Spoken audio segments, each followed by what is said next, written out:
मेरे साथ भी काफ़ी चीज़ें हो चुकी है जो एक्चुअली मैं किसी का नाम तो नहीं लूँगी, लेकिन काफ़ी लोग हैं जो यहाँ पे इंडस्ट्री में हैं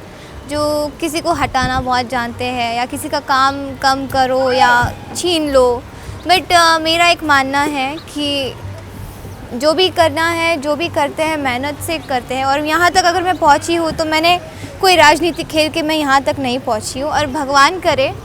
कि मुझे कभी ऐसा मौका भी ना मिले और ऐसे मेरे दिमाग में भी ना आए कि मैं भी इस तरह से आगे बढ़ूं। लेकिन मेरे साथ मेरा भगवान है और मेरी माँ का आशीर्वाद है मेरे साथ, तो आज मैं अगर नंबर 1 पे हूँ तो बस उन्हीं के आशीर्वाद से हूँ। और चाहे कोई कितनी भी राजनीति खेल ले मेरे साथ या मुझे हटाने की कोशिश करे या जो भी करे नंबर 1 आने के लिए या सारी चीज़ें, लेकिन ईमानदारी से जो चीज़ें होती है वो कभी ऐसे